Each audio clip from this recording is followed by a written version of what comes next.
for this school for asking me to come and talk to you. It's a school I hold very dear in my heart. It's one that somehow or other it's been known to me for over 25 years and always a big favorite. And, so it's a special pleasure to come and have a chance to talk to you. I remember one time Mercedes invited me and I became an artist in residence and lived up in one of the rooms. I can't find my way around here anymore, but it was a great experience to actually live in this school because I didn't ever go to art school, so I'm here under false pretenses. I should tell you that in advance so you can know that who you're hearing from. I'm also somewhat embarrassed and uncomfortable because I've decided to expose myself, not in any terrible way, I hope, but a chance for students to see the development of the work, such as it is.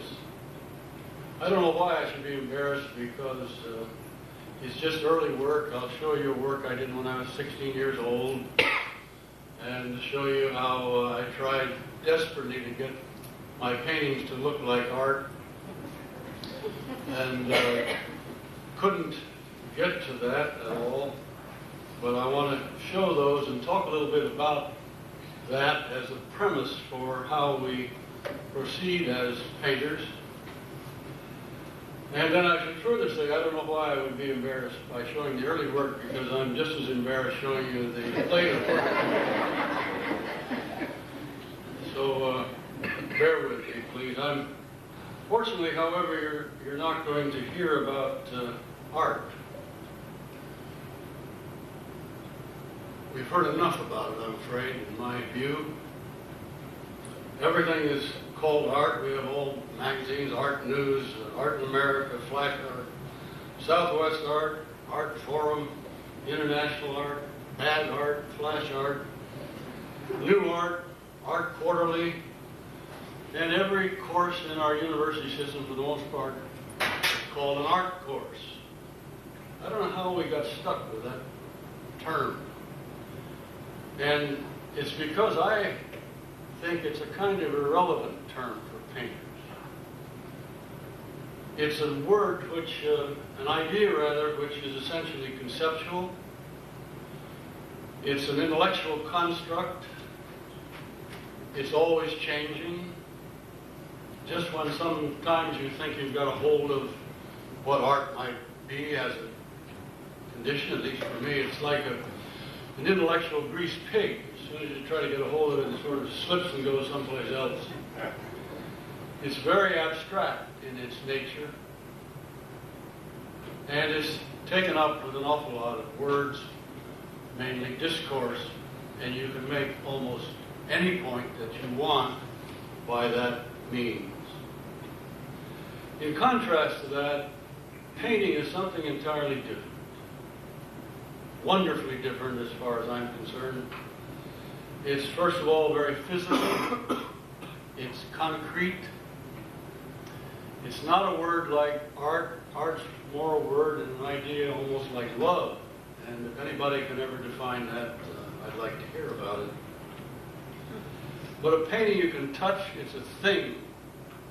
It has a condition, a parameter, something which is real. And that's, I think, a very different thing. It's also fixed, doesn't move, silent, doesn't speak, flat. And by that series of descriptions, you can see how easy it would be to say, well, people are right, painting is dead. It's that old flat thing, not going to do anything. And they are very, very arrogant about the fact that saying continually painting is dead, and they've been saying that a good long time. We might ask what it is that brings it to life, on the other hand. And that's, I think, an interesting challenge to us. We have to go to painting. Painting doesn't come to us. We have to have some part of ourselves which surrenders ourselves to this thing. And that's the wonder of what I like to think of as the painted world. What I mean by painted world is that this is a world that people like you and I have made. Wouldn't have come about otherwise. It's a unique, very special, very curious kind of thing. It's one of the first means by which we thought about things like X-ray vision. Painters learned to sort of see through things, around things, into things, over things. Someone said once that poetry is a kind of X-ray of literature. And I think painting is a sort of X-ray of our visual world. It's a means of seeing things which are not easily seen, to make things there which are not there. And that gives it a tremendous kind of thing. One of the things which we have been for such a long time interested in, from the cave period to the present day. This world, however, I think is made up, from my standpoint at least, from three worlds, three quite different worlds. One is the world in which we could say is this like this room. We could all agree, I think, in some sort of consensus that this is a room of a certain size. This is a lectern, this is a microphone, these are lights. In other words, it's a kind of reality which we share, one in which we move through and more or less agree in terms of its real prospects. Another world, however, that painting depends upon is what's known as the art, the tradition of art, the tradition of painting in particular. And this doesn't mean the scene, it doesn't mean art now, it means every kind of painting which has been done since the inception of our history. All the variations that you can think of, right up to the present. The other world is a very unique world, and that's the world of the self. Psychologists refer to that as each person's apperceptive mass, meaning every experience that each of us uniquely has had. In other words, the self, the world of the self. I think it's best when these three worlds can come together in some sense of proportional relationship. The reason for that is I think that if we try to make some sort of visual recording of the world, that seems to be not so interesting to me.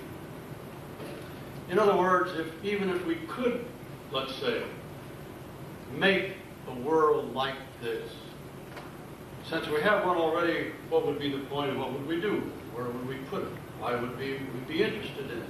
We've already seen it, experienced it. So if a painter, I think, spends too much time in trying to grasp that kind of reality, it's a kind of simple dimension of a lack of interest which I think the painted world needs.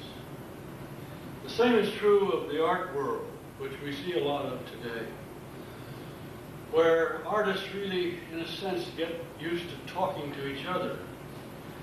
You paint, perhaps, for each other, or if you do that, the tendency is for artists to be talking only to each other, painters talking only to painters. You get a lot of that in terms of criticism, where critics work for each other, and there's this kind of marvelous sort of upmanship about critical theory.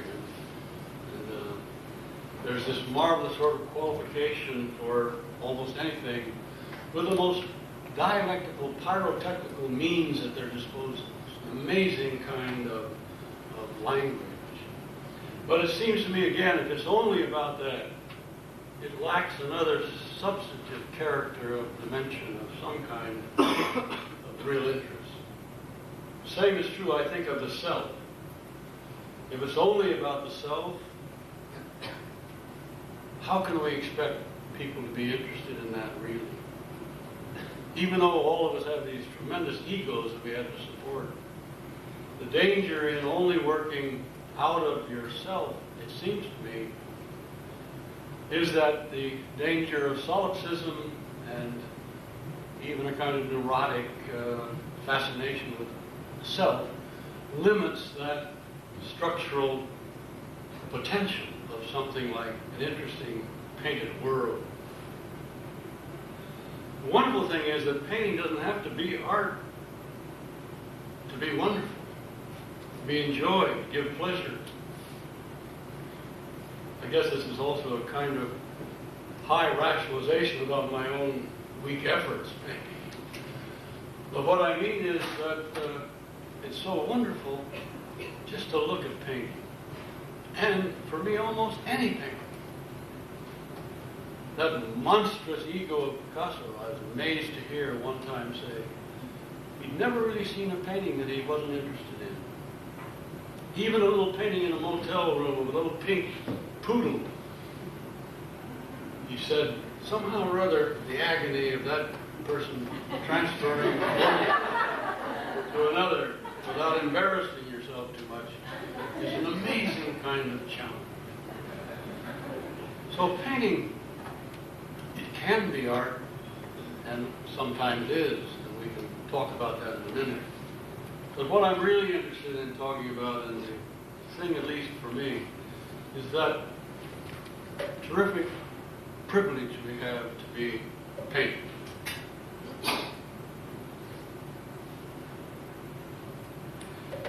I'll, in a minute, begin to show some slides, and we'll start out with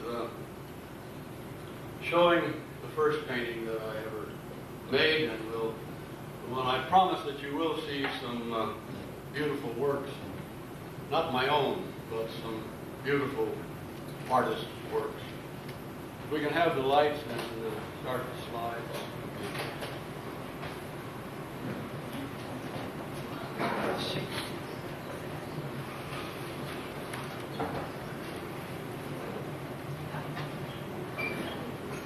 This is my first painting. I was 16 years old and had gone to the YMCA art class where they're teaching painting. And my dad had given me a little paint box and a little piece of canvas board. It's just a very small little painting. And this was the result. This is what hooked me. And like heroin, I have not been able to give it up. I don't know how Marcel Duchamp could ever give up painting. Next slide. Oh, let's see, I have a thing. Yeah. Now you'll see, I'm going to try everything. This is a few years later. I got all hot on Cubism. Found a mission bell. Looked at Picasso's and Braque's paintings. Tried to make it as close to that as I possibly could. You can see how far away they are. But that was the thing. Then I got interested in a Spanish painter by the name of Joaquin Sorolla, a wonderful sort of, Thomas Hess called him the John Singer Sargent of Spain. And he sort of liked that, big whipping brushstrokes, marvelous bravura, premier coupe painting, and all of that. And that's what this series was. You can see me really slapping the paint around, trying to make it look like art.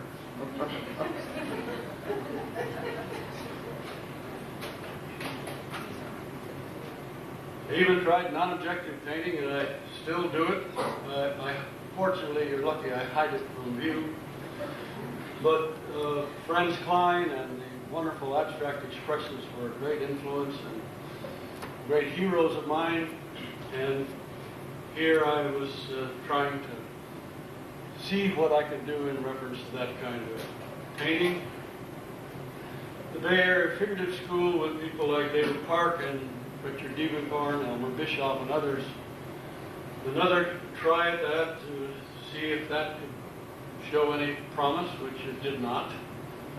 And I don't know where in the hell this came from.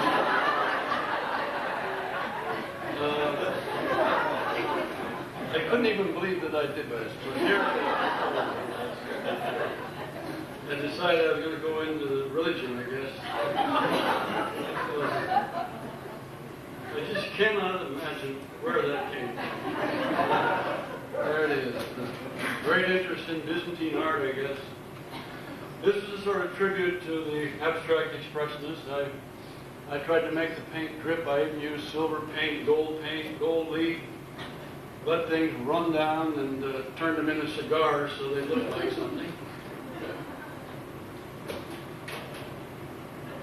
And the same here, trying to shift perspective and do all of those arty things that I'd heard about, read about. Except I tried to get things now which seemed a little closer to my experience, like a Coke bottle and a gumball machine and a kind of nickel machine of some kind. What's the year? It would be about 55, I think, around there. And this, when I came to New York and fortunately got a chance to go to the club and talk to those people I admired so much, and looking at windows in New York, this particular one, a kind of delicatessen, that's supposed to be a bunch of bananas. I don't know what these are, but they're store things hanging down, looking around.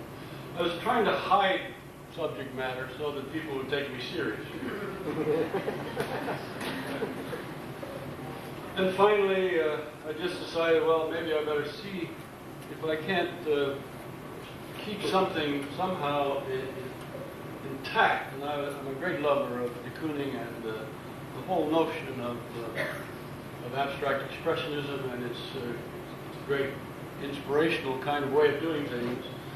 So this is a detail of a painting of a few slices of watermelon, but you can see the kind of attempt now to really use brushes, brush strokes, and paint to form almost like bas-relief the form and substance of the work. And that's where that sort of led. I must say that I think the first things that I painted were just a few little slices of pie or something. And I thought, well, that's the end of me as a serious painter. But I couldn't leave it alone because it somehow, for me at least, seemed honest.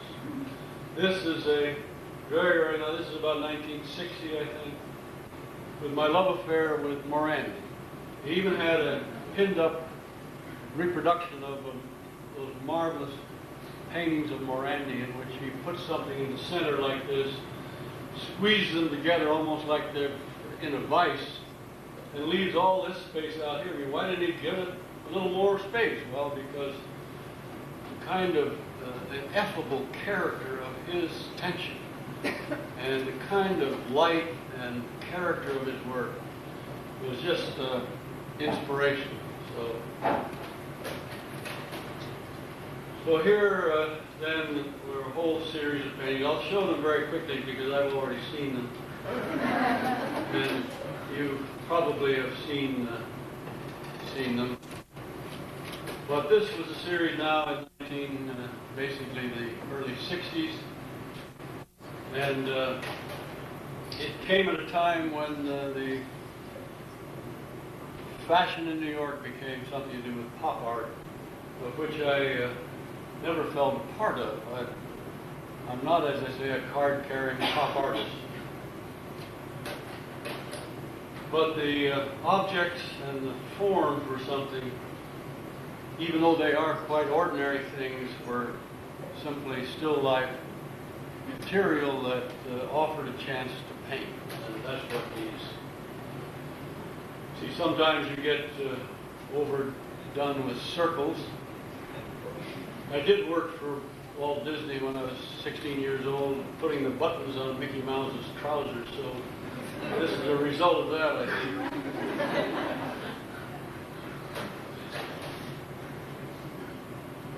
So that these paintings, these objects, were pretty much went through the 60s, and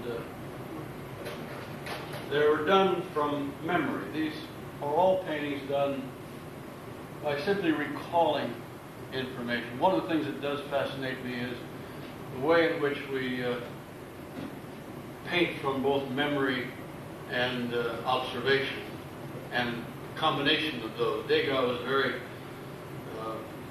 forthcoming about how necessary it was to work from memory as well as observation. And that's an interesting concept. What can we remember, and what way do we remember it, and how can that be juxtaposed or integrated with a perceptual observation? So that's why that series was done from memory. And I tried to do work from memory with the figure and ran into my limitation.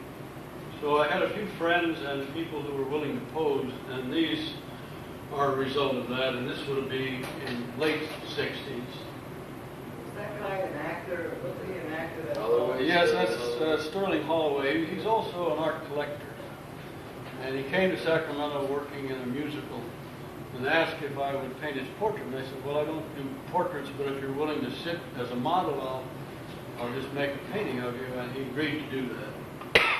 But usually, the figure paintings were a result of having people come to the studio and stand up, sit down, move around until some kind of, some sort of position or some kind of configuration seemed to be intriguing to paint. And that's what this is. A woman challenged me and said that, well, I can tell you what that is. You're keeping it from us.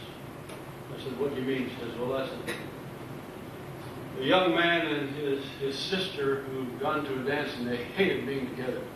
I said, well, I didn't have that in mind. I don't have those kind of things in mind.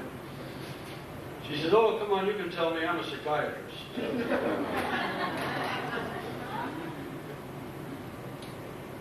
You also find, of course, that one figure is tough enough, or even a head, but 5 figures is impossible, as you see from this painting.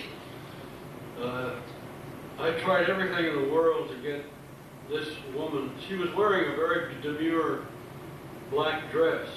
And the only way I could get her out of this guy's lap was to put stripes on her.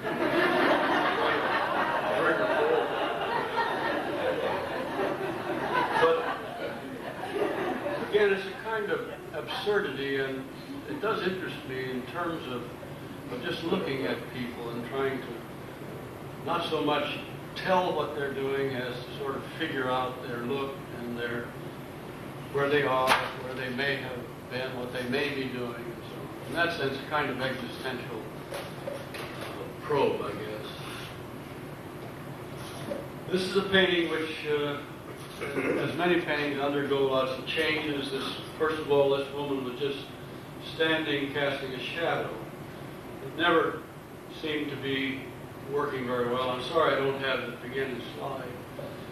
So then I added this sort of table of cosmetics and a lamp, and that, at least to me, was more interesting. The point being that it's wonderful to be able to go back in your paintings and rework them or change them, or better yet, often to throw them away. I mean, it's a matter of try to do enough work so that you become somewhat careful about what might be worth keeping. And I guess, I'm sure I never throw enough away, but that's part of the interesting process of painting, and one that is ongoing. This is not a painting, but it's a pastel. And there were a series of animals that attracted me. This was a pet rabbit head. So figures are done from observation rather than memory. And there's that difference about them.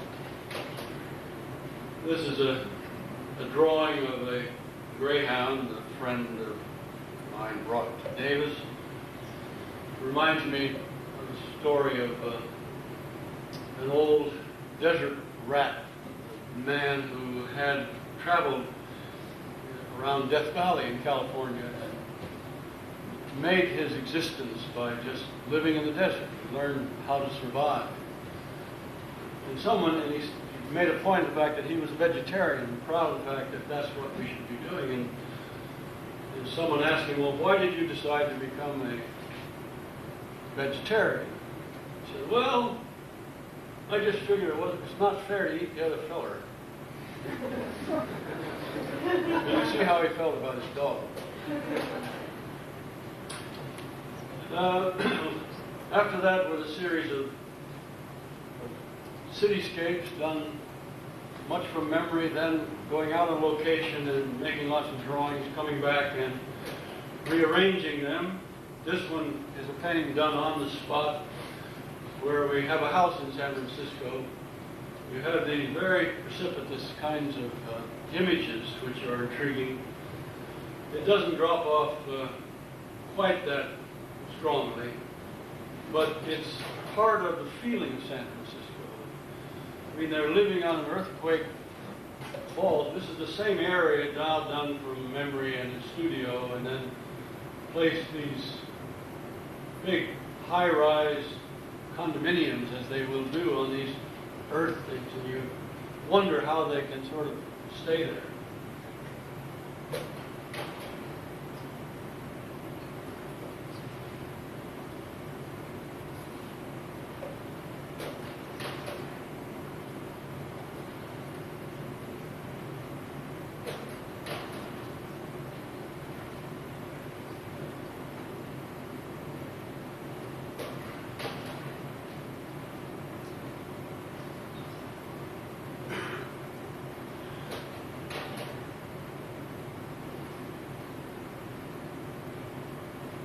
I think that it's blessed when somebody keeps quiet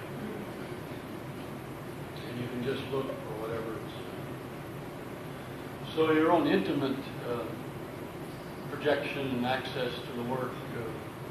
I think maybe there's an awful lot of talk about painting often where maybe the thing to do is just to sit silently and really, particularly in museums, and sit for an hour or two and look at a painting, which is the only way to really see a painting and love it and feel its totality.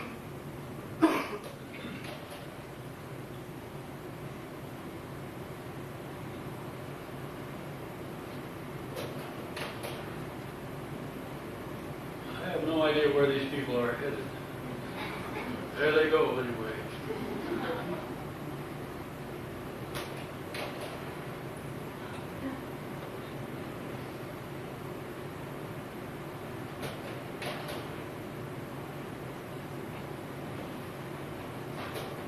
I lived down the river at one point. We moved down where the Delta country in south of Sacramento. So there were a series of landscapes, a lot of them. And then very lately, these were another series where you have these sort of bumps in these flatlands, and people will build these little worlds on top of them. It's a very curious kind of, I don't know if you have that here, but in California, these curious little heavens that people make on top of these little places. So since Sacramento is a marvelous Delta country, also a great agricultural country, the intrigue of trying to get the river and the agricultural patterns to come in some way to come together. And that's what this last series, in the last just few years, that's what these are.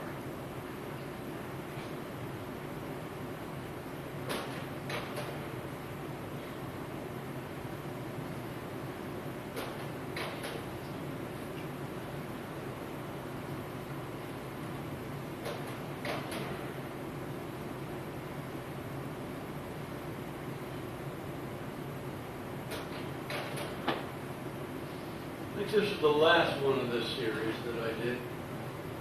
And I don't know if any of you read art form, I don't. But for some reason they asked a British philosopher friend of mine to write an essay on a painting he was interested in. He took this painting and made a rather interesting essay around it. Well, we go from the ridiculous to the sublime. And I want to talk now a little bit about not just influences, but what I characterize as those special things about painting which are so, to me, so marvelous and so enjoyable.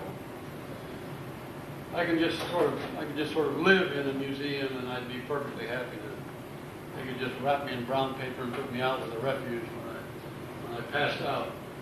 But this wonderful painting of Jericho's academic nude intrigues me, and for several reasons, and it relates for me to something of crucial importance, and that is the sense of knowledge that a painter needs to have. An academic training where you do things over and over again, where you try to get things to come together in some real way, to make some condition of interrelationship so that the painting seems to have a nice totality. Academic drawing and academic painting were of this nature, particularly in the French Beaux-Arts tradition, and trying to figure out carefully where muscles are, position of things, how the feeling of weight, the feeling of tension in an arm, what a knee looks like, feels like, what feet are, and so on. Very difficult information to get a hold of. It takes a long study to do that. But the whole idea of studying light over form, finding out how bounce light occurs and what it does, what sort of things can fix an edge so that the edge is found and then lost, and then found again, lost, found, alternating back and forth. A wonderful kind of discipline of what something like space and structure and the idea of formulation, serious formulation of information. And then, of course, how to extrapolate from that, how to use that as a formulation of information that you can then interpret and hypothetically change and transmogrify and turn into all kinds of things. This would be a kind of standard, in a sense.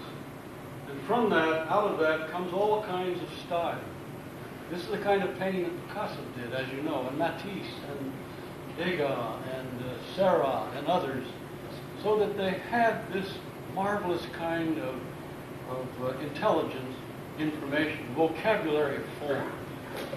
And as a result, then, they were able to do things with it. I just saw that wonderful Angler show at the Met. God, what a thrill. And just made you weak in the knees. But there were things in it which were very curious. I mean, on the one hand, he's a sense of reality which is absolutely almost absurd. I thought of him early on when I was even dumber than I am now, as the old taxidermist. God, that guy just died. His pictures are all dead. They don't have any life in them. Shows how little I knew. The drawings are a kind of access to his strangeness. For instance, look at this leg of lamb kind of arm. And then whatever happened to these fingers? Where did that come from? Where is the hand? And you begin to see the wonders of juxtaposition and changes of form. I mean, all the way from the most rudimentary gestural sketch to a very carefully sculpted line which comes and goes again. And then an almost total, beautiful kind of rendering of the eye. The other eye not so available.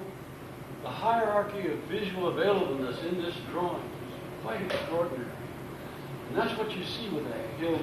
trick you into all these odd contortions. I mean, the bathing pictures, those late bathing pictures, are like a bunch of crawling worms rather than women. So strange, so marvelously distorted. And that's what gave rise in my opinion. I think Cubism often is developed from the knuckles down, and Picasso would copy Ang drawings religiously. And then he would sort of make planimetric references from them where he could shift these various kind of points of view around. Here you see quite another thing where he, even though he now is doing the most absurd kinds of forms of the foot, notice that there is still a kind of ankle, heel, toe. And even as ridiculous as this huge pneumatic woman is, strangely humorous and grotesque at the same moment. I mean, it's a marvelous kind of way, and people who imitate him or try to do this without that knowledge are bound to have sort of terrible failures. But the sense of caricature is one thing that fascinates me. The way you change things. I always thought how interesting it would be to have a whole bunch of strings, ropes come down and then put it in a Macy's parade. But a terrific scale. It's easy often to miss that scale change, even with a painter as fluid and as elegant as someone like John Singer Sargent. I mean, at first it seems, well, this is a kind of natural character. What really makes it interesting are his distortions, I think. In other words, we all know how many heads high a figure normally is. 6.5, 7, maybe 7.5 at the most. And look at this, if you measure this head and then go down, see how marvelously elongated gives this figure. And the visual, again, availableness of this figure compared to this figure is extraordinary in terms of its spatial power.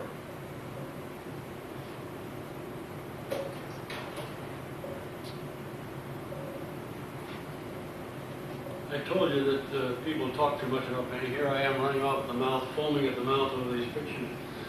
But for me, it's just always such a joy that I can't leave it alone. All these different conventions, these worlds, the wonders of these painted worlds are that they are unique worlds. They relate to the world which we know and we walk in and live in, but they're also otherworldly, and that's what's wonderful about them. They give us a sense of enlargement, of more, and our yearnings often are satisfied because of, I think, many of the great paintings. They make us feel that life is good, and even better than good.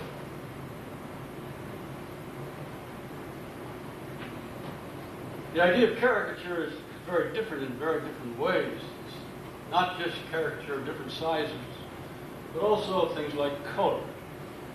And Bonnard is such a marvelous, for me, colorist in the way in which he uses color as if it's a live force, in the French sense of temperature.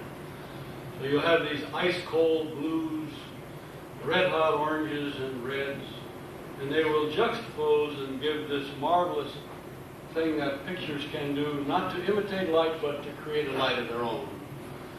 And Bonnard is so just mystical about that. And it's very strange painting. Once heard William de Kooning say, looking at this painting, well, it's damn clear that that woman is never going to get out of that tub.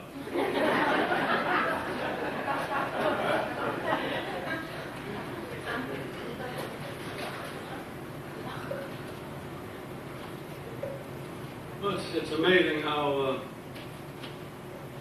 Van Gogh never learned to paint, they say. Who cares? If he can draw like that with paint, oh man, that's just, I know all these funny seersucker lines. He's got these, like almost like tilled fields. Totally different in a way from this. Look at that squeezed collar, how much pressure he's put in the difference in the two ears. This sort of, that looks like a brown onion right there. It feels that great light pushing the skull, pushing against that light. It's just, man, it's good. Hate to go on.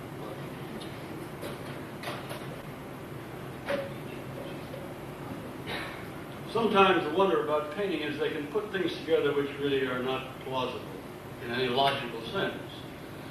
In other words, let's say the bright, sunny, light-casting world here of this Hopper store, a marvelous kind of series of rectilinear composition, much like a Mondrian's interest in getting just the right series of rectangles of all different kinds.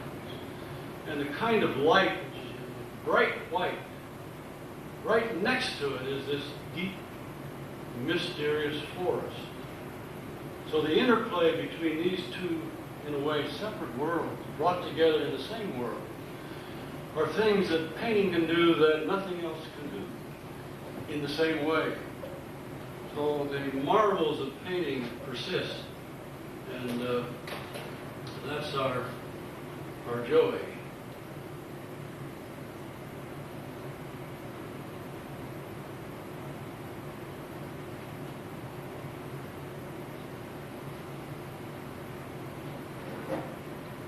I don't know what you can say about this, but I won't say anything. I'll just let you look at it. Totally improbable painter.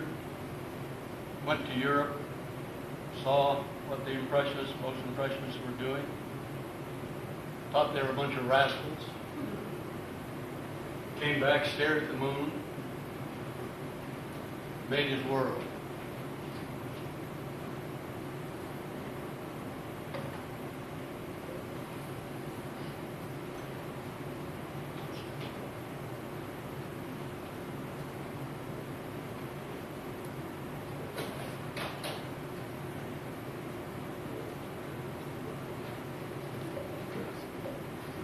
We'll have the lights, if we can.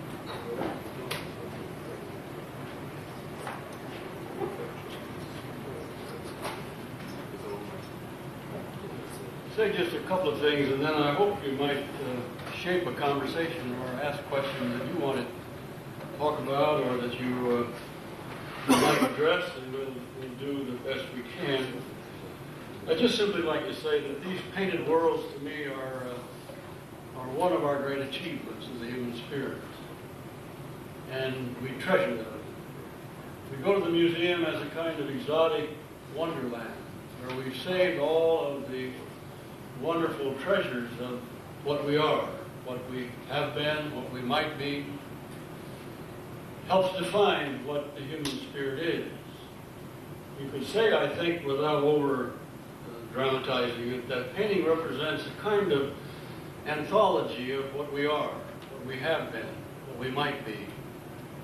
In that sense, it's a kind of inspirational series of worlds that make us feel wonderful. So I hope you might now let me stop talking and ask questions which are more in the line of your interest. Are there some questions?